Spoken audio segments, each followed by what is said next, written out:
Everybody, welcome back to my YouTube channel. അപ്പോൾ ഇത് ഞാൻ കഴിഞ്ഞ പറഞ്ഞതിൻ്റെ പാർട്ട് 2 ആണ്. ഇപ്പോൾ ഡൽഹിയിലെ ഫസ്റ്റ് ഡേയിൽ പാർട്ട് 2 വീഡിയോ ആണ് ഇത്. പിന്നെ ഞങ്ങൾ ഉച്ച കഴിഞ്ഞിട്ട് പോയ സ്ഥലങ്ങളാണ് ഇത് കേട്ടോ. ആദ്യം തന്നെ പോയത് ഇന്ദിരാഗാന്ധി മ്യൂസിയത്തിലേക്കാണ്. അതൊരു അമേസിങ് ആയിട്ടുള്ളൊരു ലുക്കായിരുന്നു കേട്ടോ. ആ മ്യൂസിയം കാണാനായിട്ടും ഒരു പ്രത്യേകത ഉണ്ടായിരുന്നു. കാരണം ഒരു ഹൗസ് തന്നെയാണ്, അതിൻ്റെ ഉള്ളിലാണ് ഈ മ്യൂസിയം കേട്ടോ. എന്താ പറയുക, നല്ലൊരു അറ്റ്മോസ്ഫിയർ ആയിരുന്നു. അതിനകത്ത് ഇന്ദിരാഗാന്ധിയുടെ ഡ്രസ്സസ്, അങ്ങനത്തെ ഇന്ദിരാഗാന്ധിക്ക് ഇഷ്ടമുണ്ടായ കാര്യങ്ങളൊക്കെ അതിൻ്റെ ഇൻക്ലൂഡഡ് ആയിരുന്നു കേട്ടോ. പിന്നെ ഞങ്ങൾ അവിടെ കുറേ നേരം കറങ്ങി നടന്നു.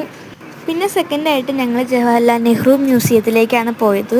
അവിടെ അവർക്ക് കിട്ടിയ പുരസ്കാരങ്ങളും അങ്ങനെ കുറേ രസകരമായ ഐറ്റംസ് ഉണ്ടായിരുന്നു കേട്ടോ.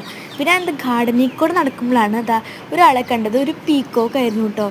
അത് കൂവുണ്ടായിരുന്നു. അത് മരത്തിന് മുകളിലാണ് അപ്പോഴാണ് മനസ്സിലായത്. പിന്നെ ഞങ്ങളിങ്ങനെ പോയിക്കൊണ്ടിരിക്കുമ്പോഴായിരുന്നു ബസ്സിൽ കൂടെ പോയിക്കൊണ്ടിരിക്കുമ്പോഴായിരുന്നു പാർലമെൻറ്റ് കണ്ടത് കേട്ടോ. ഇന്ത്യൻ പാർലമെൻറ്റ്, ന്യൂ പാർലമെൻറ്റും ഓൾഡ് പാർലമെൻറ്റും കണ്ടു. അത് കഴിഞ്ഞിട്ട് ഞങ്ങൾ നെക്സ്റ്റ് ലൊക്കേഷനായിട്ട് പോയതായിരുന്നു. പിന്നെ ഞങ്ങൾ പോയത് രാജ്ഘട്ടായിരുന്നു, അതായത് ഗാന്ധിജിയുടെ സമാധി സ്ഥലം. അവിടെ വളരെ പീസ്ഫുള്ളും നല്ല പച്ചപ്പുമായിരുന്നു കേട്ടോ. അവിടെ അത്യാവശ്യം സ്പെൻഡ് ചെയ്തു.